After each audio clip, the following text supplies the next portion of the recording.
combattants, résistants, l'air était grave parce que le nouveau gouvernement Matata, le signe de fin de Kabila, ce gouvernement que nous appelons le gouvernement titanique, parce que ce gouvernement va subir le sort du Titanic. C'est-à-dire gouvernement Oyo et Kochola na Kabila. Malobaki na Titanic, atomati na classe, première classe, to okekovanda na esika batiaka basani, mutu moko abimaka sauver azate.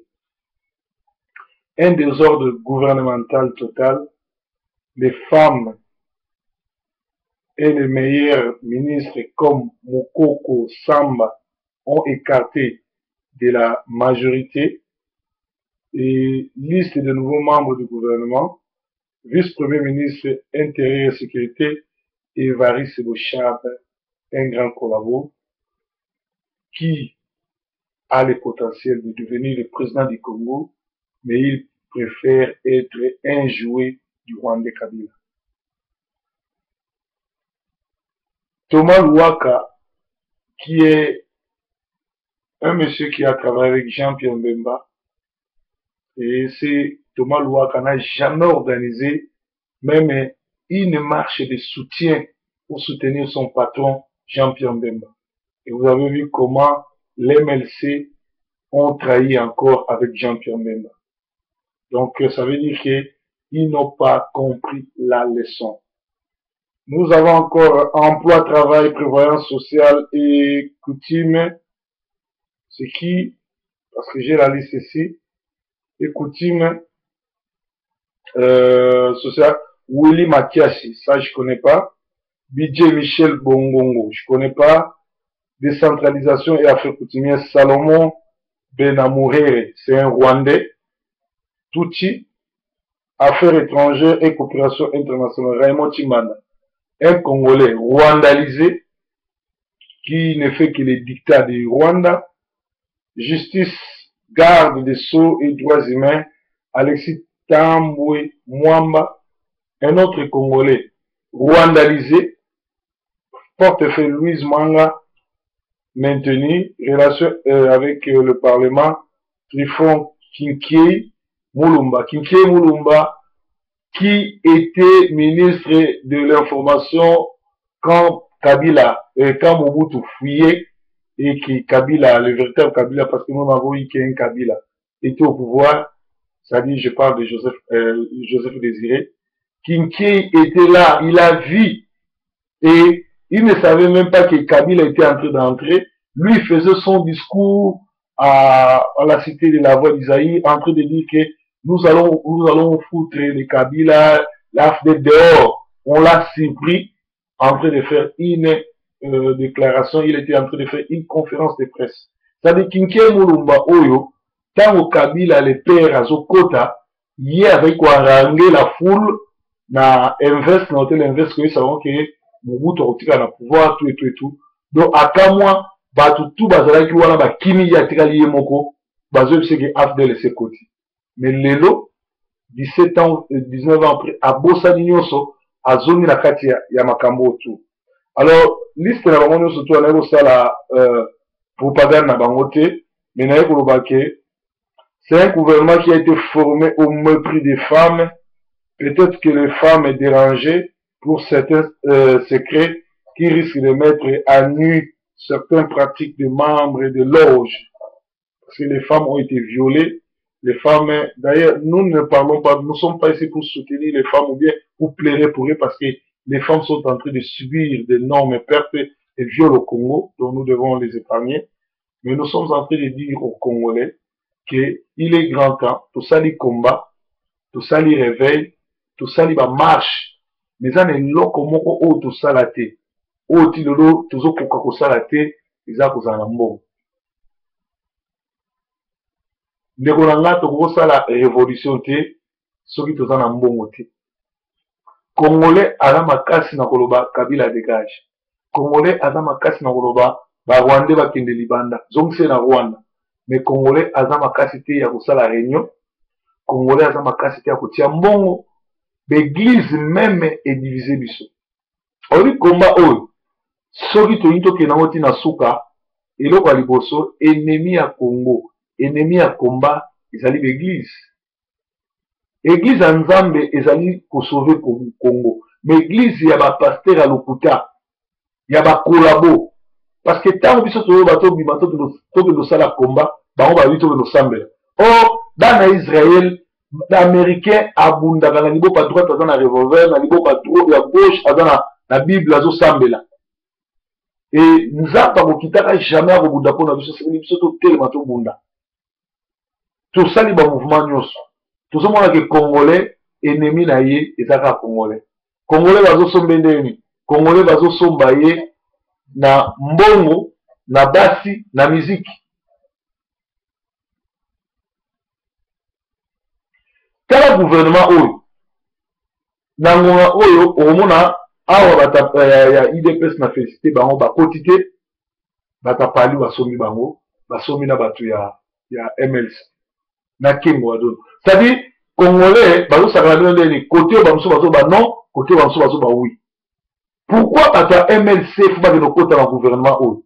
Et pourtant bayebi bien ke bazwaka baélection na 2006, mokonzi na bango bapesa ye kanyaka, lelo mokonzi na bango il se retrouve na kati ya boloko, bango eteyi bango te. Kengo Wadondo aza Congolais te, Kengo Wadondo azali étranger. Pourquoi faut asakanaka na bakongolais kaka? Yango moni bacombattant oyo borata Kengo Wadondo, mokolo bozwaka ye fallait bobete tonga na side, fallait pas bobuke mino, parce que Kengo continue à nuire le Congo. Ndeko nanga tolobi trop, tobundi trop, lokola Congolais azo comprendre te. Tala Nicolas Otioleka na lobaki on a breaking news nanga, au mona Congolais akosa la marche na Kinshasa pour na kotelemela human rights. Donc human rights ezali human rights ezali droit de l'homme. Droit de l'homme eza bien placé, ezo yebisa bino information ya makambo même oyo ngwanda lobaka te droit de l'homme ayebi yango. Mais ba Congolais oyo bafutaka bango mbongo te, oyo baza na nzala babimi libanda bakende otelemela human rights. Oyo ke kamusi mindele, oyo ke mindele baoloba me l'église ebele na Congo tina yango nini? Bino bazobunda mpona bino, Kabila batie na contre mille po alongwa, bino bozobima lisusu bokende ozongisa na select. Et qui organise ça? Ce sont des Congolais assoiffés d'argent, likolo ya $2000, likolo ya $5000, à sensibiliser batou, étudiant tout yango na lobi Congolais moko te, ndeko moko te abenga nga na Congo, ona futele Minerval, unina ba étudiant nyonso tu oyo baza na Congo, ba tango mobutu ba étudiant ya nini ba ingénieur na bosani nini kombwango ba tolongwa Congo kala Institut supérieur wana basalaki marche IBTP bakanga ngo ba étudiant balongolaki mobutu bilamba bapesaki esima bamodisaki ye bakanga IBTP bakanga nini ba côté ba ingénieur bakanga nyonso tu wana parce que ba marchaki, parce que ba étudiant bamonaki trop c'est trop. Na tanga mobutu bazwa kutu ba étudiant musu bakanga bango batia bango na armée pour ba kotia trouble. Ba étudiant lelo bakomona bango na Facebook bazoluka basi, bazoluka bato ba idara bango, umona musu kutu ayebi yote yaya na kosala ndeni na kufuta classe. Mais soki biso no wana poto to wana mbongo ile bino na Congo tozana diamant tozana or tozana nyonso ba libanais ba pakistanais na indien na ba chinois bakoma millionnaire na Congo yo suppose otalela ngamu tozana na Congo na poto la facture na ofutelo classe.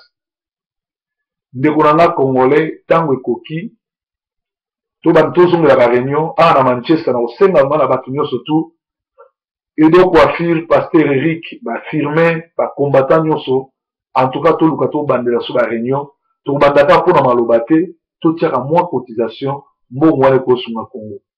Bande konabiso na Paris, bande konabiso na Bruxelles, bande konabiso na Canada, ba Fourmi Rouge, na États-Unis, un peu partout, tout zone la nan kozana caisse moko sérieux, tout revoir sous ma cam. Mais une chose est vraie, gouvernement auto ben en Titanic, parce que il faut flotter na Kabila. Et ça gouvernement il faut flotter na Kabila. C'est-à-dire na Titanic ato mati na première classe, tout ça na classe d'affaires, tout classe économique, tout aux à côté par kombolaka la salité mutu moko azaka sauver azate. Alors bandeko oyo bazomona ngo eza bien bakomba ministre bazobina bazosepela. Entre temps na balabala bakongole babinaki na Brazzaville bazolala libanda na Belle Étoile na mopepe ya malili na nzala et bokoyi même pas kozula bango kosala mo même bangar balala balia na mboka na bango bakomba paya côté ya Beni kuna bazoboma ba Rwandais bazokota bazobinisa ba Rwandais côté ya est kuna bazobinisa ba Congolais ko batia ba Rwandais mokonzi ya M23 eza yemoko Kabila yemoko azo infiltrer armée na biso atuta bino bozo continuer ka travailler na ye. Alors Congolais na approche na nga lelo na lingi vraiment to banda kotia mbongo mama bokutana na bakambi ya combat esika yo zali ne fût-ce que 1 euro ne fût-ce que $1 ne fût-ce que 1 pound na mutu totia mbongo parce que mbongo ekosunga biso na mabebele toza na ba contact toza na mabebele Viengwanda soka zaki ma héros national yenda ngaka sauver Congo Tshisekedi asi a trahisa parce que azo travailler na babokilo ne ba Rwandais azo protéger bango. Alors Viengwanda totiaki motema yo za na Mossad ngako zwa ba contrat tozwa ba mercenaires to que no libérer Congo via komane ko koma bana tonti pourquoi bakabango loba na Monique akoma osalango human rights azo salango. Je crois qu'il va être appareco, je crois qu'il appareco, il faut sensibiliser bateau. To komi na ngonga oyo, to tia mi solo, to kende ko libérer mboka. Tala ba ila iso aventurier mususu o John soki John nani, soki John oyo mususu aza pilelo. O nyoso to ale zaka ba loisir pona kolemisa ba Congolais. O John Tshibangwa zoya, John Tshibangwa za na efu ya Kabila. Oh Mukungubile élément Kabila. Donc azozwa na ba pasteur, na ba soda, na ba combattant, nyonso baza corrompu. Donc eza mawami pour ba Congolais, mais en tout cas espoir réali parce que gouvernement oyo, ezali gouvernement ya Titanic, c'est-à-dire Titanic, ezali bateau oyo flotter, bateau oyo ezindaka na bokipant, na d'équipement, na ba bien na bango. C'est-à-dire que bateau nous surtout bazo voter na gouvernement bazali bateau bakochola na Kabila bakochola tukuboto la ngomba bien na bango pe ala na poto na bite ba uvanda omoni tango Mobutu bangwanda banani to yamba bango me bino oyo tango ya Kabila les Rwandais na éviter il faut que nous somba banda ko peut-être bakota ba Moscou ba Ukraine ba Yougoslavie et puis aux ba province. Mais ceux qui vont mettre dans l'Europe, il y a Paris, Bruxelles, il y a Allemagne, il y a Germany, il y a UK, il y a Irlande, vous allez passer pour la bino, pour la base, biso, babiso, oyo, pour que nous soyons servis dans la prison, pour ceux qui ont bino dans la souci à plus de 18 millions de Congolais, dans souci à 4000 femmes basales violées par jour, dans souci à Bana Kinshasa, na Congo, Bana commence à Kindumba, na âge à 11 ans, moi, il fallait que les classes commencent à Kindumba, mwana oyo abotami na mboka oyo nzambe apesi héritage ne lokola Congo en tout cas tokotika bino te bobanga te ezali gouvernement ya Titanic ezali bateau oyo etiolaka na batu na babie nango. Alors Congolais sika nyonso ozali essaie de t'organiser pour to bana kotia mbongo tolobi trop totia mbongo topesa mbongo na batu oyo bazali respectable oyo bazali na crédibilité. Alors na ba communauté nyo surtout mutu moko tako comme président de communauté soka za combattant parce que président communauté za poste mo politique faut mutu wana ali na Congo azala combattant tobeyi bato batambola na ba masanga na bière na ba poche na maboko na ba sachet balobi baza ba président communauté entre temps bazo tia désordre na kati ya communauté. Vraiment ezalaki message moko ya ko interpeller bino pour na breaking news ya lelo nzambe na ngaza na bino to s'organiser parce que gouvernement oyo eza gouvernement ya Titanic. To moni trahison à Palou, to moni trahison ya MLC, to moni trahison ya RC Goma, to moni trahison ya Kengo, to moni trahison ya ba Thomas Luwaka. Fala tika na boloko to ebita bimi pour nani. Mais nzambe ya Congo akodil na bango pe akufuta bango. Kimia na yesu za ipana bino breaking news to telema to tia